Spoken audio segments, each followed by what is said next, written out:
Mga kababayan ko, magandang gabi po o tanghali kung nasan mang kayo, mga kababayan.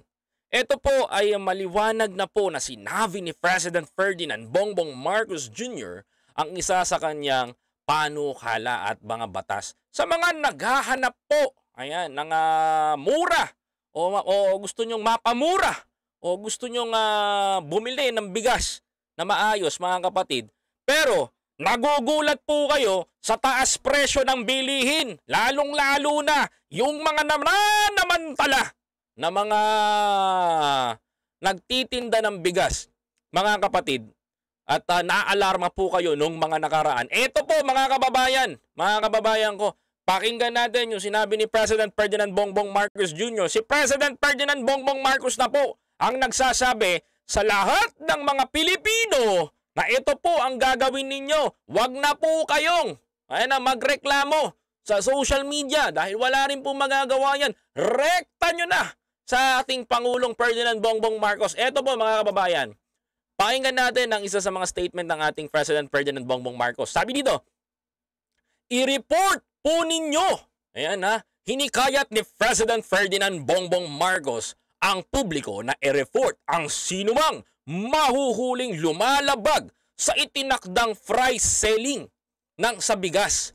Kasunod ito ng inanunsyo niyang Executive Order 39 na nagtatakda sa price cap ng 41 para kada kilo o regular milled rice o 35 sa kada kilo welled rice.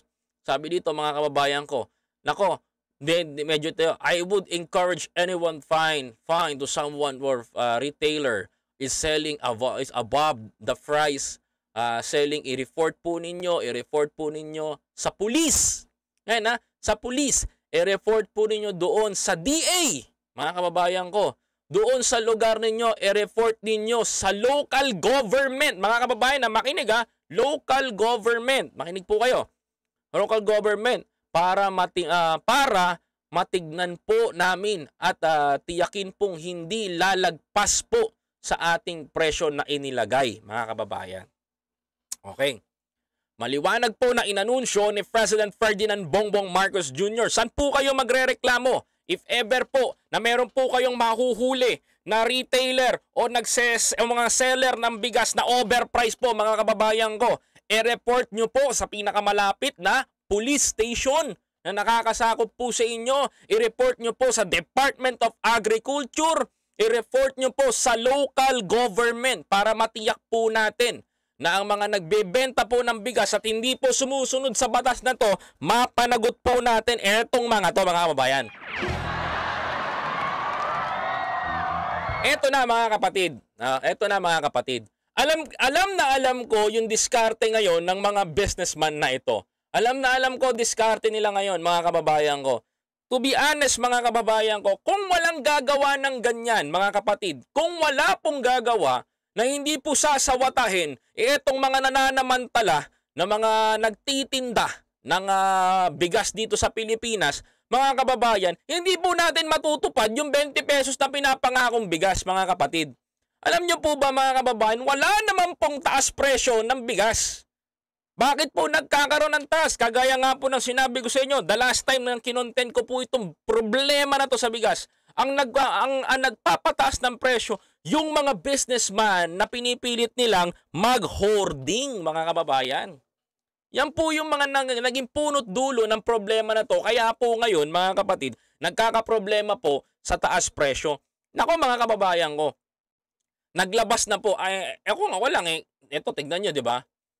Naging pasaway yung mga business owner na to. Naging pasaway itong mga businessman na to. Naging gahaman itong mga ilang rice dealer na to. Kaya ngayon, mga kababayan ko, naglabas po si President Ferdinand Bongbong Marcos ng Executive Order 39 na nag-uutos po, mga kababayan ko, na ang presyo ng bigas ay hindi tataas ng 41 pesos. Mga kababayan. Hindi po tataas ng 41 pesos. You have no choice. Kailangan nyo sumunod. Kailangan nyo ibigay sa tao. Kailangan nyo ipakita sa tao na tayo sumusunod, mga kababayan ko. Ako lang, Yang 41 pesos na bigas na yan, mga kababayan ko, parang ganito lang yan eh. Parang ganito lang ginawa nyo eh, mga kapatid eh. Ito yung masasabi ko na si President Ferdinand Bongbong Marcos is pro-Filipino. Bakit ko nasabing pro-Filipino si President Bongbong Marcos, mga kababayan ko? Unfavor yan doon sa mga businessman, mga kapatid. Unfavor yan. Ang mangyayari nito, pansin na pansin ko eh, ang mangyayari nito eh. Ang puputukan ngayon ng mga seller, yung mga nagbenta sa kanila. Yung mga nagbenta sa kanila. At yung mga nagbenta sa kanila na retailer, ang puputukan naman nga nila ngayon, yung mga dealer. Doon sa, yung mga dealer.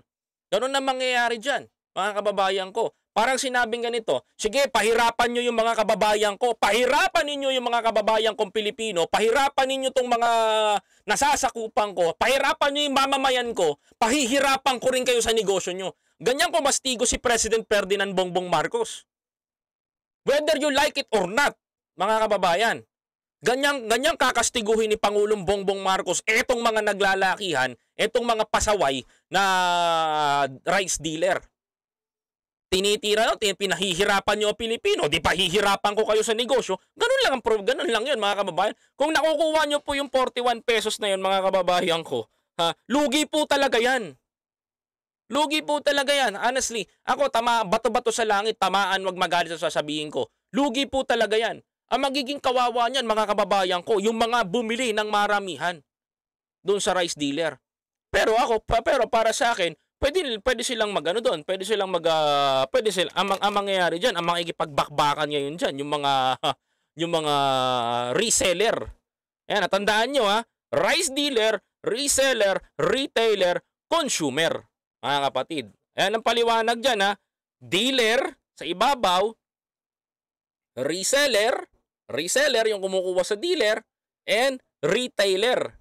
Yung retailer kumukuha sa reseller. Madalas, mga kababayan ko, may mga nagbabagsak sa palengke, yung mga retailer. Tayo naman ngayon mga consumer ang makikinabang sa 41 pesos na bigas, mga kababayan ko. Kaya hinihikayat kayo ni Pangulong Ferdinand Bongbong Marcos Jr. na isumbong ninyo sa ating otoridad kapag nahuli ninyo na nagtaas presyo pa yung mga gahaman na mga rice dealer at rice reseller na to. Kailangan tayo naman mga Pilipino sa ngayon magsusumbong sa pulis, sa Department of Agriculture at sa mga kabayan, local government, sa inyong mga mayor, municipality, mga city hall. Yan po ang inyong pagsusumbungan kapag may nahuli pa kayo na hindi sumusunod sa Executive Order 39, mga kababayan ko, ni Pangulong Ferdinand Bongbong Marcos. Kaya humanda-handa na yan, mga kababayan. Yan ang sasabihin ko sa inyo, mga kapatid.